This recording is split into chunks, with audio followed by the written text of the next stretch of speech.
The audio commentary.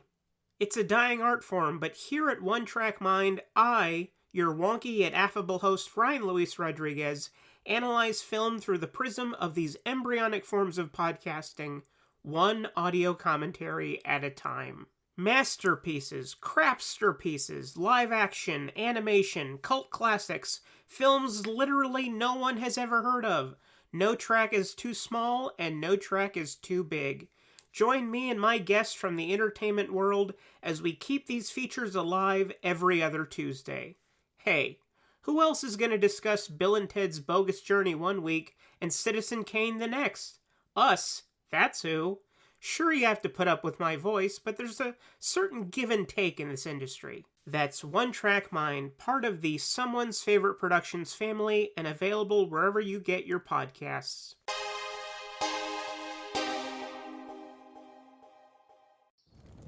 Have you ever wanted to dive deeper into the horror movies you love?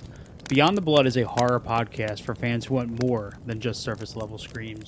We do deep dives into the movies that shaped us, digging into director commentaries, behind-the-scenes stories, deleted scenes, and the special features that most people skip.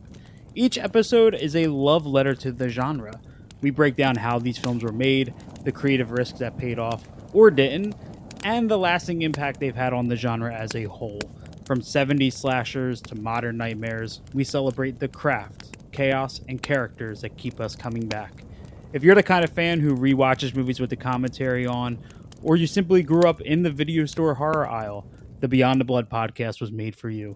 New episodes every single week. Subscribe, and let's dig deep. Welcome to the Beyond the Blood podcast.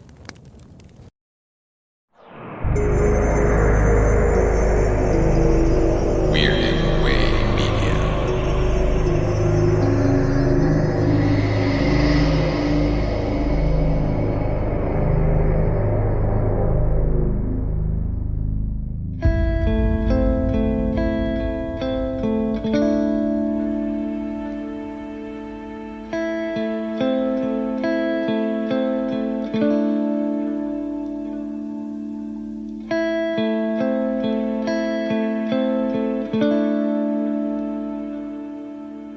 Hello, everyone, and welcome to Of Mushrooms and Men, another The Last of Us podcast. I am one of your two hosts, Chris. I am joined, as always, by he's the Ellie to my Joel. Chris, my floor's breathing. What does that mean? Oh my God!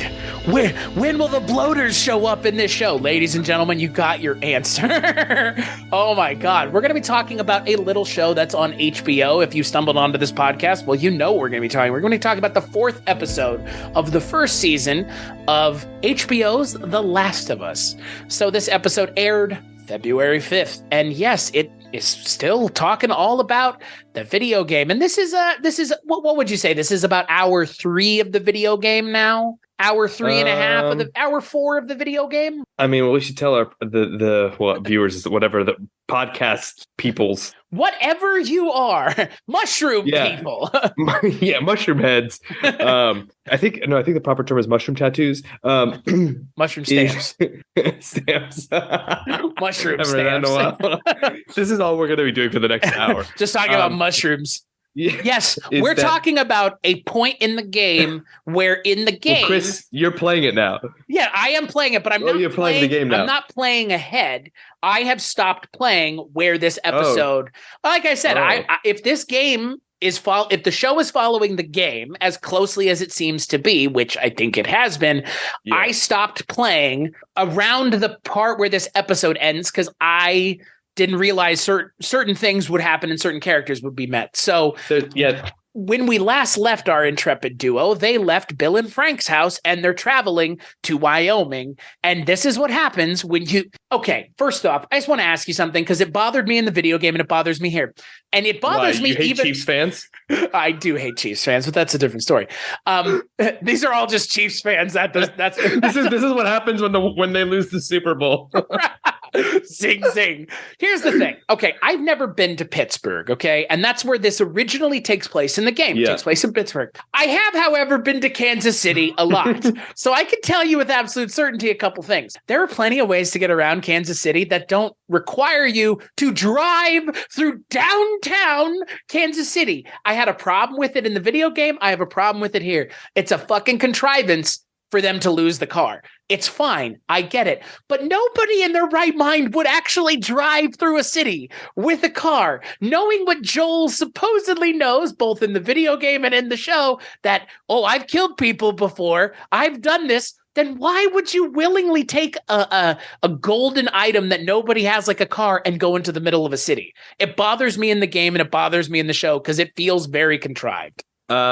Yeah, I mean, part of it is just to add dramatic tension. I guess the one thing you could look at. Okay, so let's like do a quick recap, right? So you said Joel and Ellie are on the road. They're trying to get in the game. They go to was like Pittsburgh, and this time they're in Kansas City, and they're further west than they are in the show or in the game. And I think the only purpose for that is just like the creators were saying, just timing wise, it just made more sense for me further west. Like there's no real. Well, in the game, they have what? How many hours does it take to complete the game? Like 16 hours, maybe. Something. In the show, it's not a 1-for-1, right? And the show only has 10. So there has to be things that are dropped for time. And up until now, I mean, we're still, even with them changing the city, they're still operating within a close timeline, a close approximation of the timeline from the game. Yeah, and so they make it west. Ellie's, kissing her gun, whatever. She's got the gun. She obviously knows how to use it. She takes one out the chamber.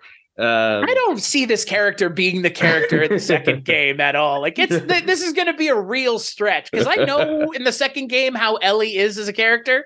And I don't like. Is there years really pass between the first and second game? Many years have passed. Yes. Anyway, not 20, but many have passed. Yeah. To the point where she's a different character entirely.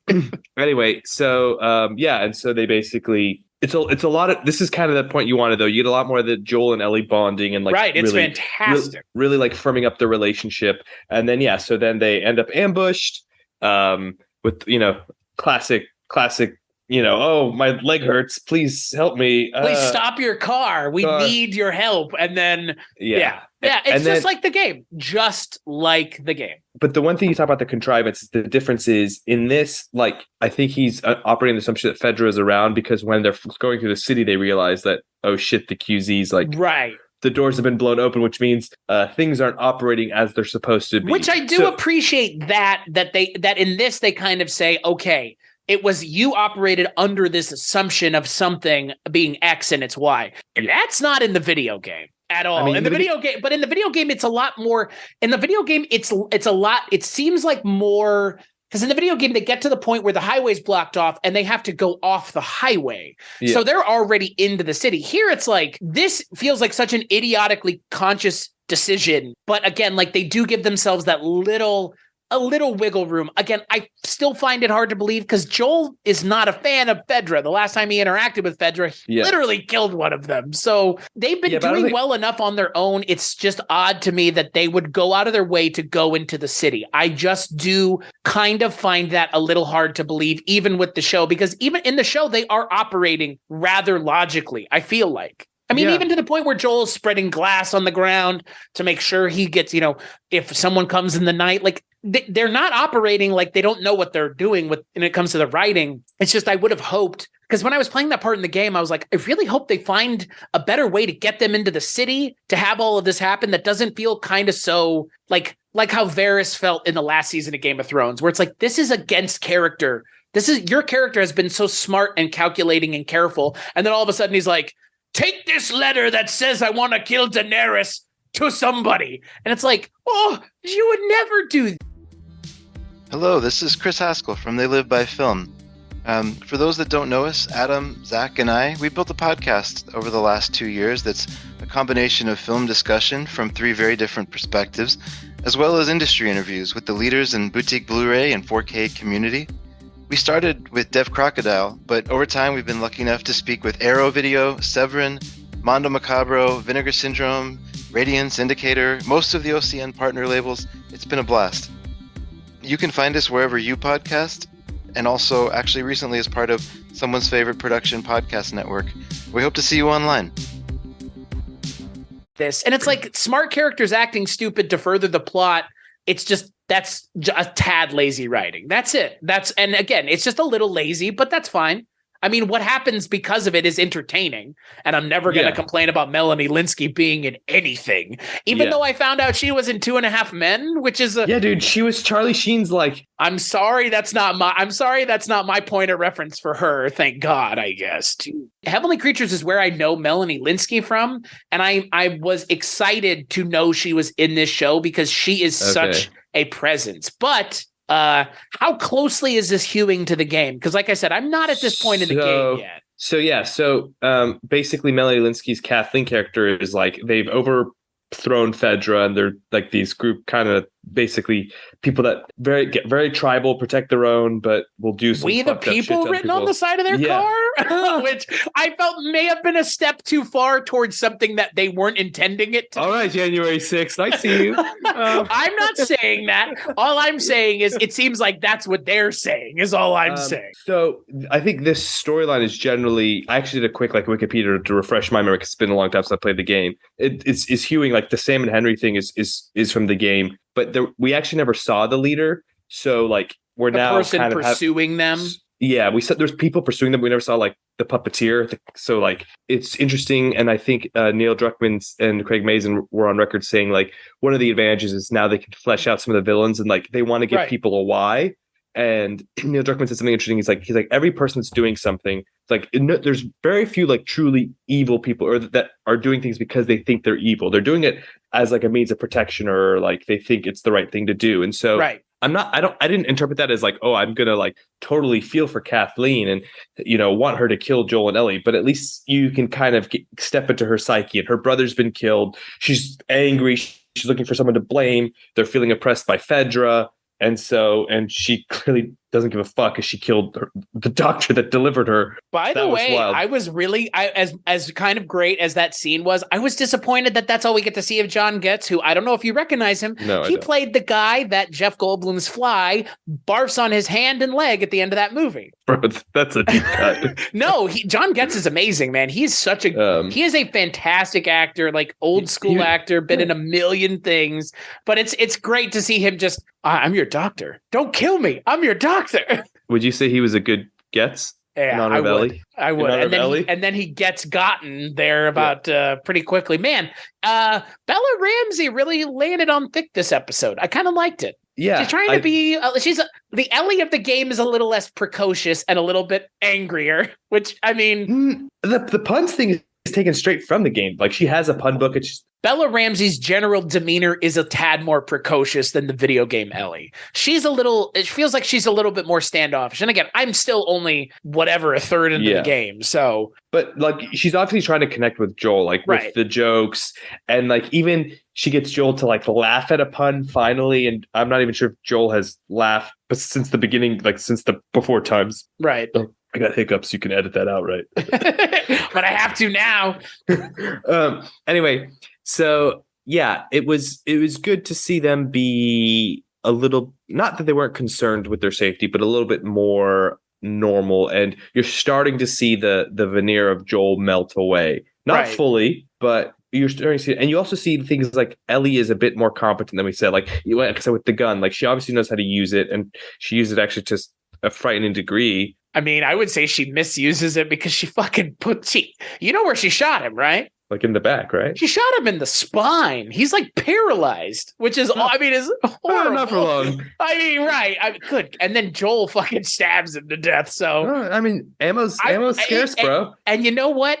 Right. And you know what? If it were if Arnold Schwarzenegger it had been this, he would have here's your knife. Keep it. one person's gonna laugh at that joke. I mean, come on.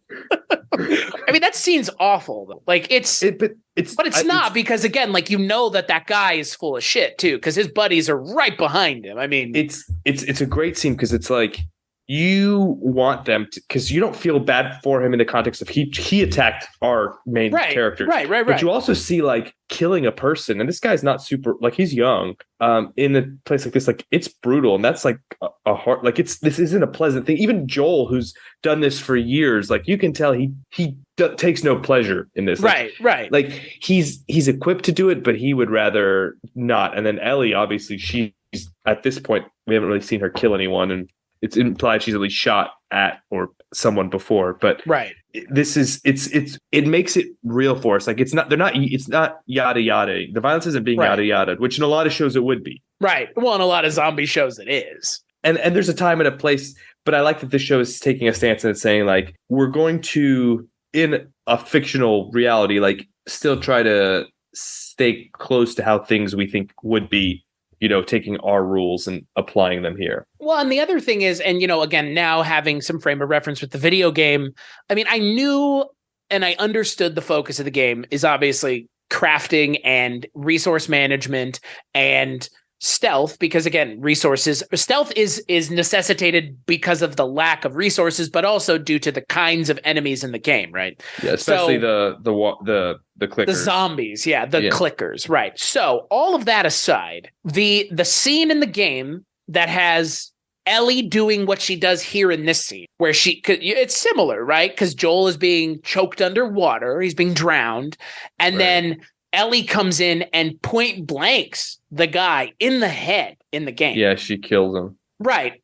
Could they have done that in the show? I mean, yeah, they could have, but I don't think they've established her as a character to like straight up point blank someone. But they hadn't in the game either, because that was the first time she killed someone. Best we can tell. I think it was done. I think it was smartly done, because if that had been the way it had been done, I think you would have turned people against Ellie very quickly. I think they want to make her, I don't, fall isn't the right word, but they want to make her transition into becoming more Joel-like. Right. A bit slower. Right. As opposed to just like point blanking a guy in the head. This is obviously a huge first step, and I wouldn't be surprised if within the next episode she's killing people. But at least it's not like she's eager to use the gun, because the gun represents like a way to defend herself, right? And like we see that every episode she asks for a gun, she gets the gun, she kind of does the like, oh, look at like when you see those like cringe teenagers on Instagram or whatever with their guns, and then they accidentally like blow a hole in the ceiling because they don't understand keep your finger off the trigger, guys. And Joel has to teach her that. And so like I think the question is, does she want the gun because she like wants to kill people, or is like she wants the gun because it like represents that she is self-sufficient, or, you know, a little bit of A, a little bit of B. I think right now it's more of she wants to say like, I don't really need Joel, but like I'm happy to have him. And like, you know, worst comes worst, I can take care of myself. And she also wants to prove her value. Like, look, see, I'm not just luggage, or what do you say, cargo. Right. I'm not just the job. Yeah. I don't know. What did you think about like how they sort of, I think it's interesting. You know, obviously a show like this, it's a road show, and it's very much like they're going from here to here to here to here to here to here to here, and then they get to the end. So it's not like we have the same characters hanging out for 5 episodes together. It's very much Melanie Lynskey will probably be in the show for this episode and the next episode, and that's probably it. Like they got some big things to still cover as far as the game goes. And you know, Nick Offerman and Murray Bartlett were in 1 episode. Like the thing about this show is it's the show feels a lot more like the video game than I think I thought it would now. And the reason behind that is the style of story that they're telling is very episodic and serialized, right? You could cut each of these out as episodes and it be its own kind of standalone story. Yeah. This is the first episode that's not like that. This is the first episode that we end on a cliffhanger, a genuine cliffhanger, which, again, that's kind of where I am in the game, so I don't have any idea where this is going. I know the ending of the game. I don't know the ending of the show. I think it's interesting that we're getting a humanized villain and stuff. I like Melanie Lynskey a lot.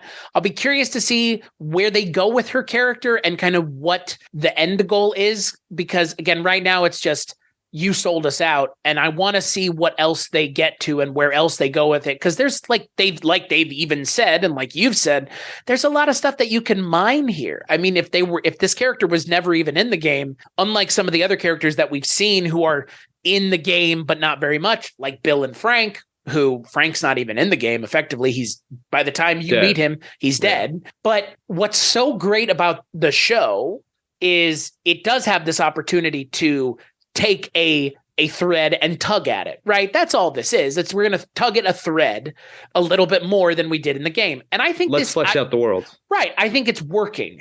I will be curious by the end of the season if this all kind of feels cohesive and hangs together, because again, we're going from city to rural to city, and then I don't know where it goes from here. Like I said, I'm not that far in the game, and I'm not trying to spoil everything for myself, but I actually I liked this episode. I think this episode is a necessary kind of, you might say, filler episode, but I think it's more about all the stuff with Ellie and Joel, right? It's really an Ellie and Joel episode. However, I will ask you an interesting question as a side note. Did they do enough outside of what the game does to flesh out their relationship, or are they just doing as much as the game did? Because some of the cutscenes are repeated in the show 1-for-1, like the thing with the nudie mag. That the dialogue is directly from the game. And I think they are doing a good job of fleshing out the relationship. Like, I know we didn't get a lot of them last episode, but we saw them once they got to Bill and Frank's house and the letter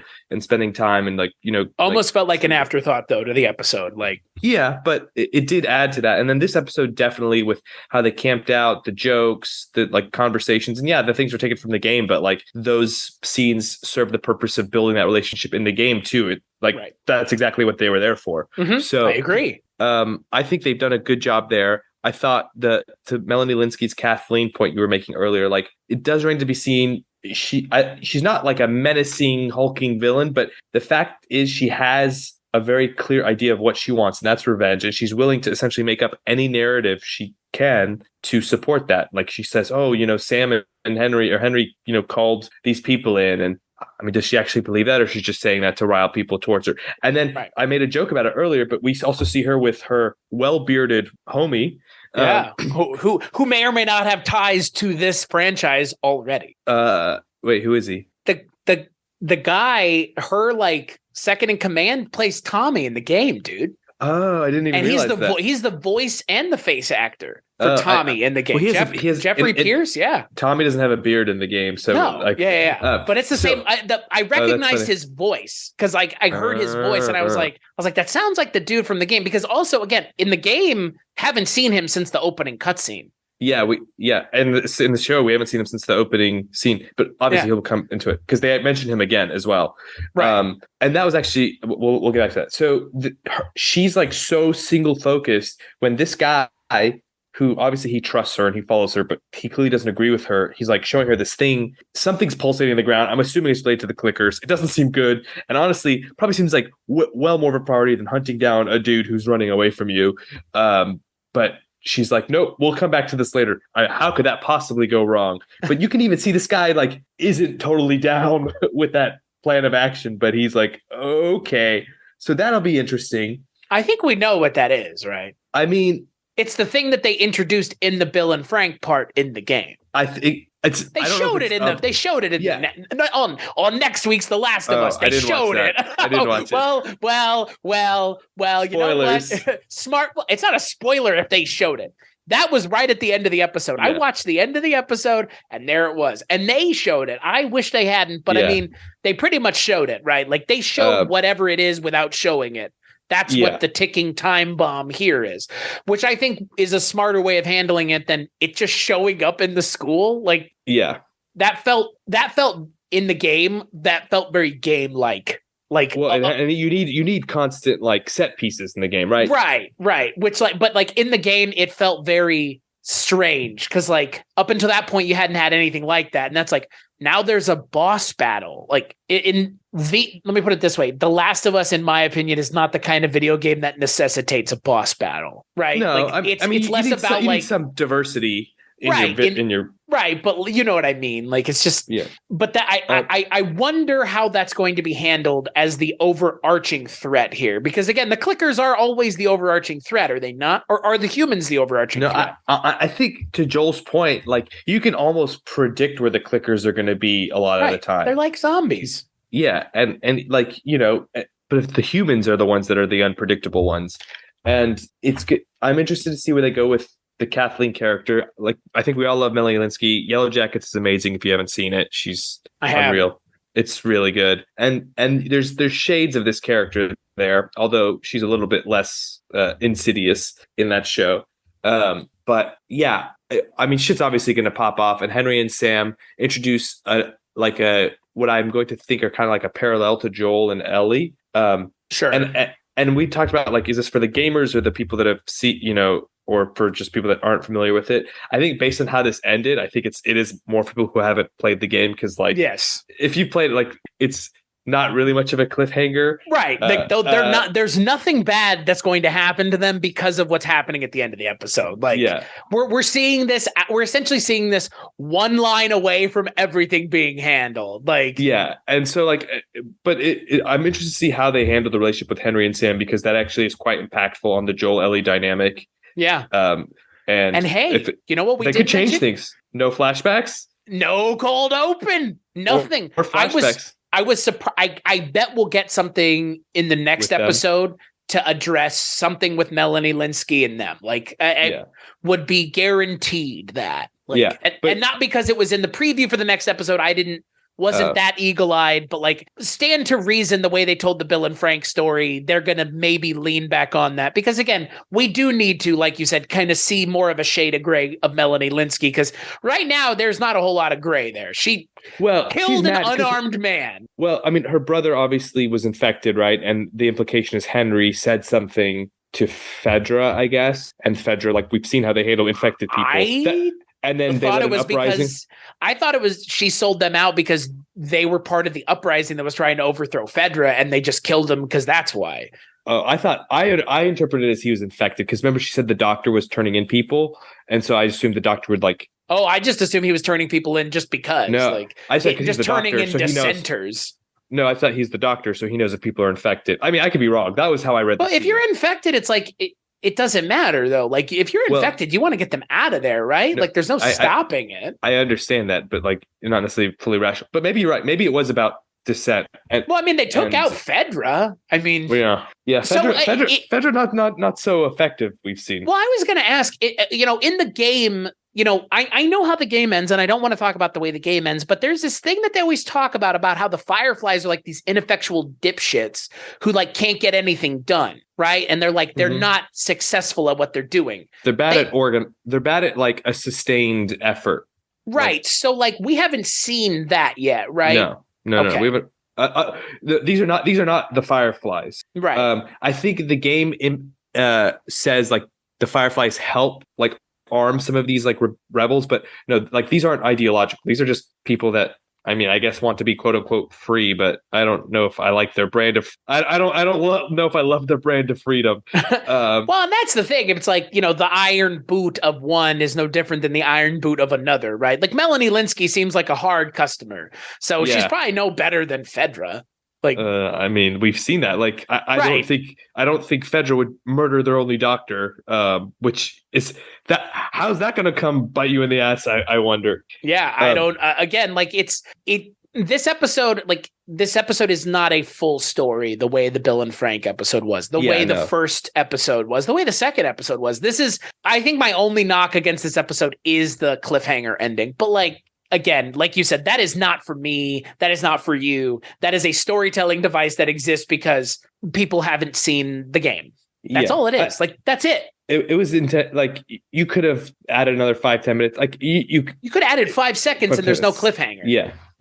Well, like, literally, there's no cliffhanger. Those are not Melanie Linsky's people. Those are the people Melanie Linsky's chasing after. Like, like. We don't know the names of these two characters that are holding Ellie and Joel hostage, because if we did, we would know that they're people that are on the run. So these tension is taken away if you are given one more piece of information. And there's the other piece that there was some good conversations between Joel and Ellie about the relationship building, like in the car when she was looking at the nudie magazines and the puns. And then after Joel kills the guy that Ellie shot. Joel kind of explains the situation to her, and he's like, she's like, how did you know that was a scam? He's like, I've been on both sides of it. And she says, like, did you kill innocent people? And then here's my boy, Pedro Pascal, heard you hating. He's like, and he says so much with just a look, right? he looks at her and he's like, basically like it's one of those things you see in movies or TV shows where like, oh, did you cheat on me with her? And he's like, I'm not going to answer that. I'm like, the fact that you don't answer that okay, is but the answer. Can I point something out here? Because I knew you were going to fucking bring it up because I had to say something to you about my feelings on Pedro Pascal. Troy Baker in the game just says, yeah, I did. And that's that. Why pussyfoot around it? Who cares, dude? It's literally the lawless future that's a dystopia. There's no crime that you could do that you can be punished for at this point because we're literally watching a 12-year-old murder someone. It's not about, but see, I know, but it just feels it was quote unquote justified. Whereas this is him, like, dude, like literally just. But in the game, he just goes, "Yes, I did." Like, I just in a way, I appreciate that the game allows the character to own his bad decisions. In the show, it feels like the character is almost allowed to say, "Yeah, I did," but like cat that got the canary. It's like. Is it that, or he's like, because he's starting to open up to Ellie, like he's afraid, like this will close the door on that, right? Character in the game didn't seem to be afraid that it would close the door. But, I mean, it doesn't have to be this. It's just. I know, but again, they set that dialogue up 1-to-1, and then they changed that one part. That's the one part that they changed. But he says in the game straight up, "I did kill innocent people." But why do you think they did that? Well, that's what I was going to ask you. Like, is it more palatable for your character in a video game to be a little bit more, nefarious or you don't need to connect with them. Esque? I just want to, fucking murder not things. Not really, because the reason people get so angry about The Last of Us, the second game, is because of the emotional attachment that they have formed with the character of Joel. Joel is in like the top 15 characters in video games of all time. He's literally up there with Master Chief for people. Yeah, but I mean, maybe not me, but maybe, The Last of Us clearly resonated with a lot of people to the point where an entire video game is disavowed because of the way the character is treated. And that's not me saying that. I mean, we both know the backlash of The Last of Us 2 is undeserved because people got emotionally attached to a character in a fucking dystopian narrative where you should never get attached to characters because the likelihood is they're going to die because they almost always do. Oh, I've been bitten. Look, like, oh, there you go. Like, oh my God, like you're not my husband anymore. It's not your son anymore. Like how many fucking narratives in post-apocalyptic anything have a positive, happy ending for the characters? None, because they're already living in a fucking nightmare. There's the end. Death is the release in these fucking narratives, right? Like to die is to be free here because you don't have to worry about the clickers and the wastelanders and the government. Like you're you're being attacked constantly. That's all I wonder is why do they feel the need to make it that he's not as quote bad of a guy in the show as in the video game? I think they want us to understand that he's aware of the bad things that he's done and he's done them, but he's not proud of it. And I think he's trying to set an example for Ellie that we'll see if he follows through on the rest of the way. I think bro, if he does what he does in the game, this doesn't track. Like, here's the problem. I know how the game ends and the character in the game that tracks with that ending. I'm going to ask you now because we're almost at the halfway point of this show. I'm going to ask you the question that anybody who knows where the show is going would be asking someone else. Is the show going to end the same way the video game ends? I think so. And I think that it will not. It will be I'm very almost certain it will. It will not work as well in the show as it does in the game because he is a different character here. The character in the game makes that decision, and I believe it. I believe that the character in the game is charting in that direction already. Because the character in the game is likable, but he's not that likable. He's not as likable as this version of Joel is. This version of Joel is trying very hard to get you to not like him. That's how likable he is. Because again, it's Pedro Pascal. He's just a likable guy. It's again, that's why also sick video of him dancing with the. Did you see that SNL video of him dancing with the? I saw the SNL thing you sent me. Which was better than Chris Pratt. I knew you were going to say it. Because again, him not an saying episode "Let's goes by go" is funny. I mean, where there's some Chris on Chris violence. Okay. Can I point again? My Chris Pratt thing comes from the same point of my criticisms for this. The source material does something so good. You choose not to change one thing, but you change like picking and choosing the things you change. It shows that you understand certain narrative kind of edges that maybe need to be sanded off for the benefit of certain viewers, right? That's why they changed him because there are going to be some people that will watch the show and go, no way I can get behind this character. And I wonder if they're tracking that way because the decision he makes at the end of the show, maybe he doesn't. I mean, I can't see them doing that, but I could, I guess, see them changing it or maybe leaving it ambiguous.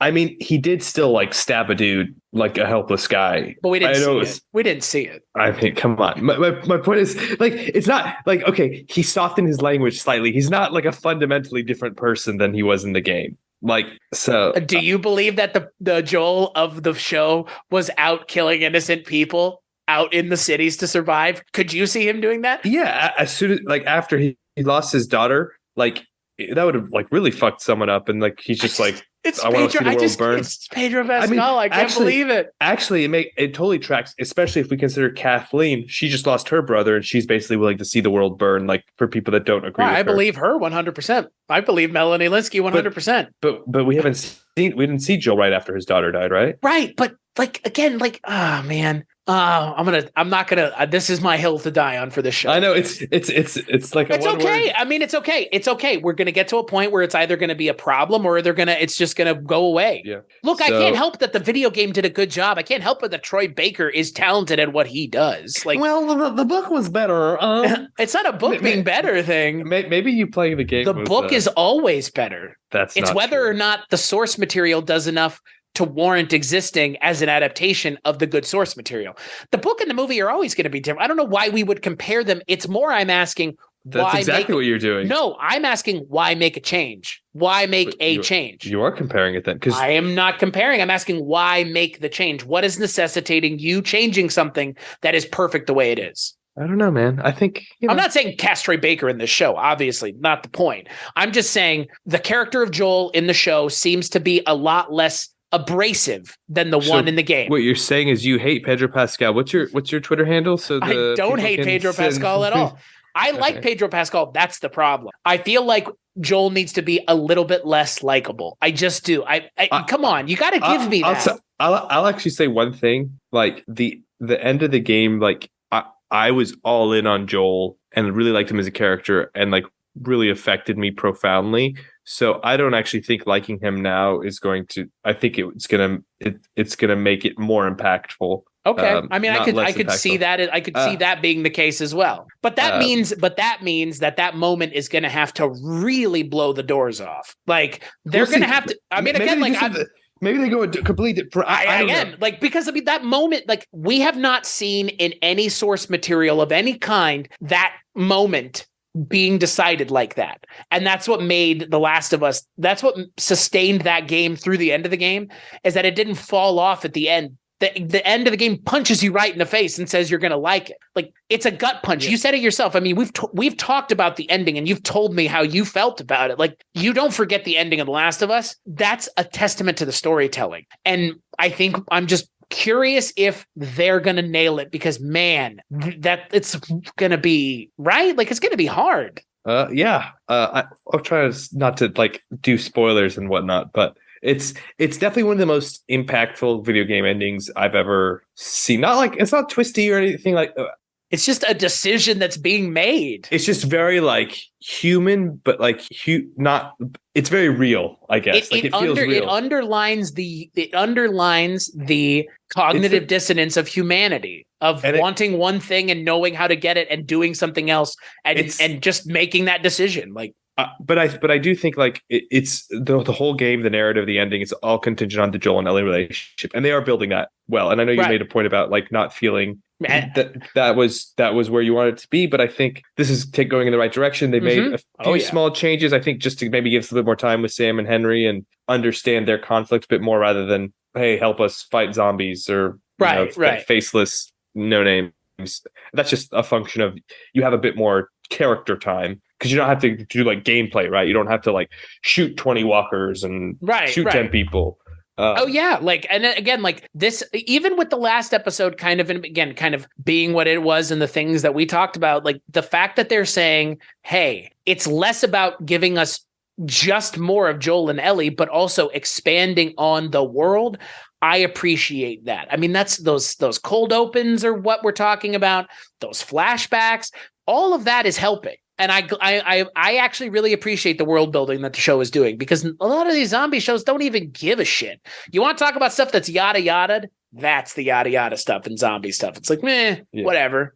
Like, oh, everybody's dead, and it's just people roaming the countryside. It's like in this narrative, I don't think that's the case. Like, and they've kind of hinted as such, which I appreciate that they're going out of their way to make us understand that it's not just zombies have taken over and people are on the run. Like, that's yada yadaing as far as I'm concerned. Even little conversations that like Joel has with Ellie, like explaining about how Tommy got involved with the Fireflies and how he and Tommy like used to be bandits. Like little things like that flesh out the story in a way that, okay, we don't know about how everything happened everywhere, but like we get a good feel for the context of the world. Right. And we can fill in the blanks enough. Yeah.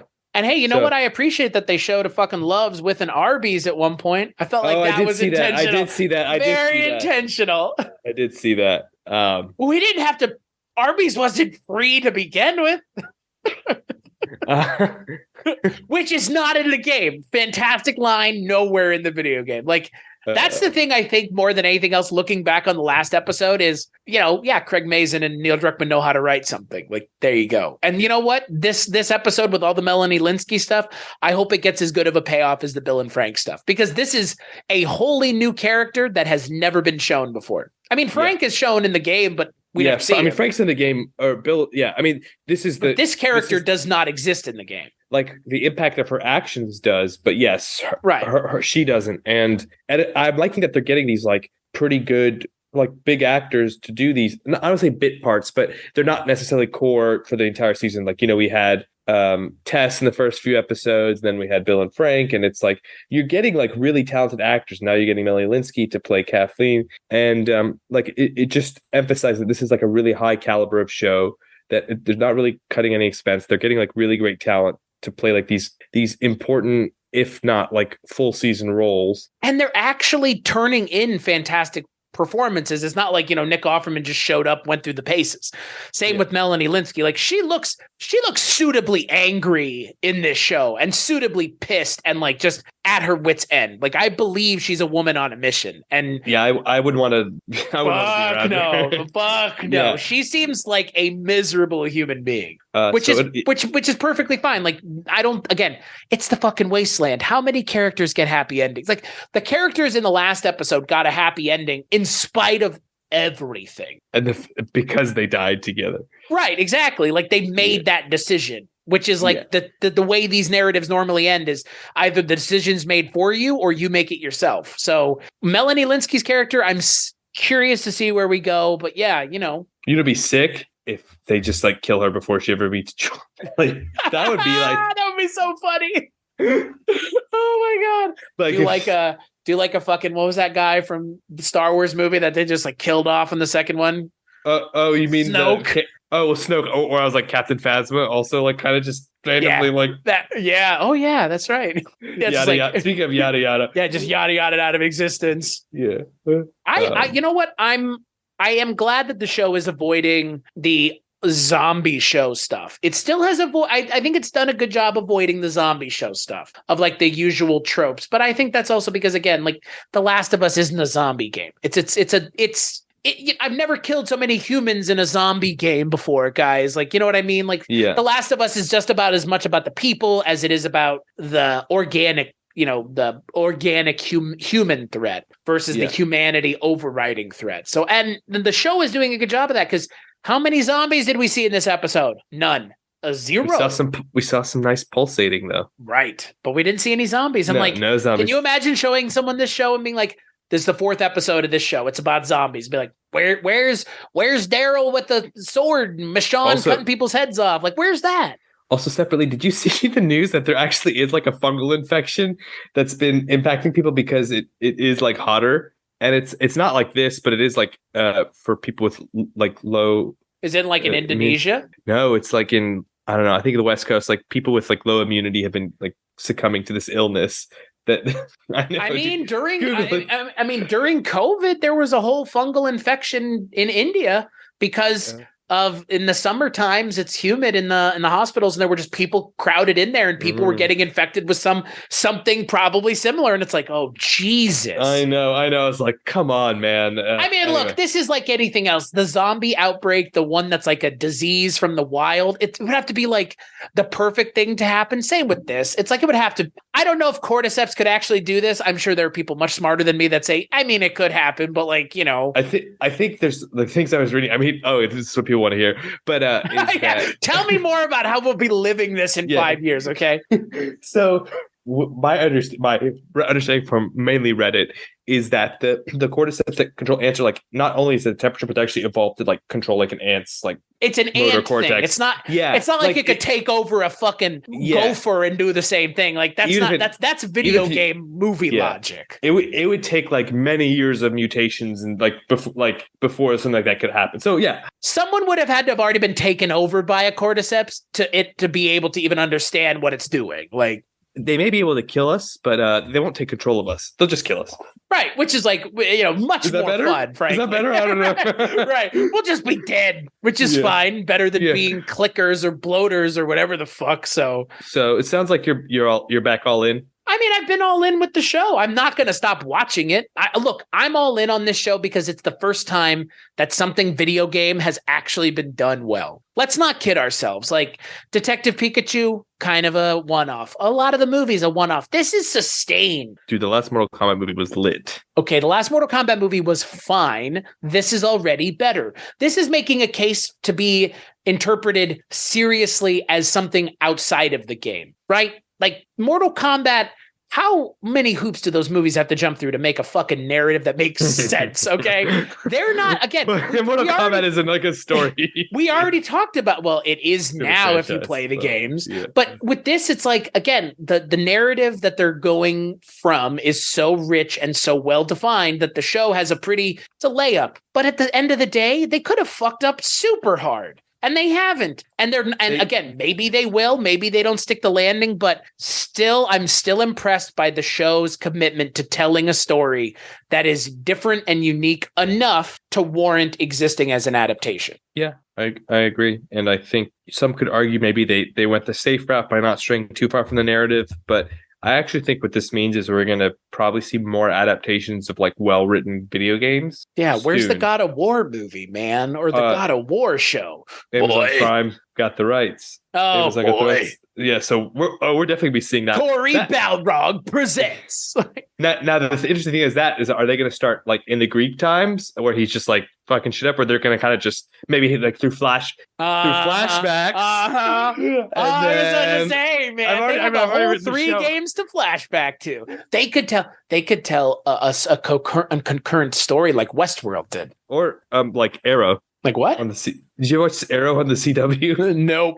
It was very, very hit or miss in quality, but ultimately I did love that show. And they had actually there was the premise is he's on this island for 5 years, and then Oliver Queen's brought back, and not half the show, but like a quarter, a third of the show was like the flashbacks of him living on the island, and then the rest is like the present time. So I could see them doing a lot of that. I know, when the God of War show comes out, we'll probably do a podcast. Well, here's the thing. I'm a bigger fan of those first three God of War games we're just insane. That's what, I mean, that was something that you and I bonded over in middle school and high school. And I mean, we already have adaptations of it, so we can't talk about it, but I'm not Resident Evil, man. The thing I was reading on the subreddit was like, now that the Last of Us show came out and it's actually good, can who is it? Who the fuck makes, is it not, it's not Capcom. Can Capcom actually give a shit now and make a good Resident Evil thing? Cause I like the Paul Thomas Anderson movies for what it's worth. They're fun. Sure, but wouldn't you like to see an adaptation of Resident Evil 4 done by somebody who actually wanted to do something interesting with it? Did you watch the show that came out on Netflix? Oh my God, the one with Lance Reddick. It was actually I liked it. No, but it got canceled. All your credibility is going down the tubes. No, dude, the angsty teenage girls were a lot, but Lance Reddick was amazing, and Lance Reddick's always. If Lance Reddick was in this show, he'd be amazing. Yeah. The world building I thought was actually quite good in that, and somehow worked in the world of the games. And it was one of those things where I was like, oh, I think they kind of found their footing near the end of the season. I think next season could be interesting, and they got canceled. So You know what they're going to adapt if it's Resident Evil? They're just going to pick up the Ethan story from 7. That's all they're going to do. But again, like that's also just a fucking movie. Like but that's an easy story to tell. Like not easy, like I could do it, but I'm saying easy as far as like you have a pretty like strong narrative there. Well, here's my question for you to close this episode, because we're kind of on the topic now. Do things that are good video games need to be turned into shows? And if they do, what necessitates one versus the other? Like, why is this exist and not something like, well, I guess maybe is it just financial? Because like I said, Gears of War, but like, my God, what would that take to turn into? It's like similar to this, right? It's like a post-apocalyptic dystopian thing. Budgets, my friend. When a man loves his quarterly earnings, there's a thing called capitalism. Hey, I don't know. Prime spent how much money on the Lord of the Rings show? Well, does a metric fuck ton count as a number on is that a spreadsheet number you've seen before? Rumor has it that Jeff Bezos really just wanted a huge show, and boy, he got it. And yeah, I mean that's also like, you know, that shows a rounding error for Amazon, like right what they spent on it. Like, yeah, they don't. It really, yeah, right. Like that's money that we lost last year at Amazon gift cards people didn't redeem. Yeah, that's all that is. We sold people Amazon gift cards and now they paid for the show. So I would say that for me, the things that should be adapted into shows should be less big name IPs and more things that like someone could do something interesting with. Like there are plenty of IPs out there that like would kill as like a show or a movie or something. Not everything needs to be The Last of Us and Cuphead and Resident Evil. Like those are so ubiquitous. They're their own brand already. But like, can you imagine like an Undertale's pretty big too. But like, I don't know, like something that's a little bit less The Witcher and The Last of Us and more B or C tier being elevated. Like that's what I would like to see. Well, I mean, like Hollywood, the entertainment industry is very much like a copycat industry, right? Sure. Like we see comics take off. Like everyone's doing comic shared universe, blah blah. You know, Uncharted did well. We talked about this, right? Uncharted did well. Last of Us seems to be doing well. You know, the more comic movie that came out last year, two years ago, like was pretty well received. So I think we're in like a renaissance, don't you? And people are like, oh, dude, we need IP, right? Well, there you go. Video games sell a fuck ton of copies. So you have like really big built-in fan bases, and like generally the big ones have some notoriety. So even the non-gamers. So like, yeah, I think name notoriety outside of people like Yashar and I, the gamers in the room, is what I would say. And my bet is in the next 5-10 years, we're going to see a lot more video game content. I agree. That'll be like the next, not that comic stuff's going to go away, but I think that'll be like the next, I hesitate to use the word oversaturation, but do you get what I'm saying? Like in that direction? I actually think it will be an oversaturation, but I think an oversaturation comes on the backs of stuff like this, where it's like 5 things get made that were good, and then 3,000 things get made that are varying degrees of good to bad to awful. But again, like up until this point, we've had maybe 100 video game movies. It's like a shockingly low number. They've all just been pretty shitty.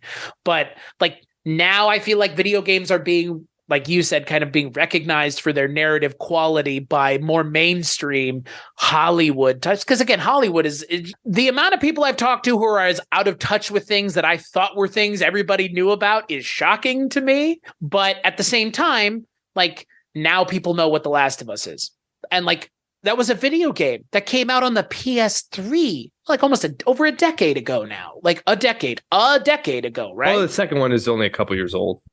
A couple years old is light years old. And the second one is in people's backlogs now. That's how long it's been since it came out. So, I mean, again, I don't think that you're far off base. I think we're going to see everything that has been popular being adapted. Minecraft, fucking Craig Mazin's part of the Borderlands game. He's the one writing it. Oh, yeah. So, I mean, again, that's a big one. Halo got its thing that came out that, you know, I think nobody liked, but it happened. You know, again, like some things are going to get adapted finally and probably done well. And then some things may be readapted like Mario, that, you know, again, we make fun of Chris Pratt, but like a second Mario movie is getting made. And if you saw that first one, you would never think that anything would ever been done again in a large format. But yet here we are. So I think you're right. And yeah, we're going to get a God of War show, which will continue to add fuel to the fire. And my God, can the PlayStation just not be the one that has all the games that are being adapted? Because like Xbox was Halo and like it sucked so hard. It sucked so hard. Like Nintendo has like really good IP for like Zelda's an obvious like right, but it's like an obvious. It's got to be cartoons though. They're like doing live. I think Nintendo probably has in giant letters in their headquarters in Japan, no live action anything. Like, and I don't blame them because they're working with DreamWorks and they can make movies that look like the video games because the fucking movie for Mario looks like the game. And I don't want to watch. I don't know if I want to watch a live action Mario movie other than the one I can already go and watch. I mean, Chris Pratt in a mustache and overalls. Who says no? I mean, that's what we got with Pedro Pascal on SNL. Yeah, I know. Let's go. Yeah, I'm with you. I think the oversaturation is coming, but again, as someone who's a video gamer, you know, it's fine. It was like the comic book thing. Like we've been. Like you don't have to watch everything. You don't. Right. Just you know. Right, and I don't watch all the comic book stuff anymore either. Like we've gotten to the point now where it used to be you could keep track of everything, and now you can't.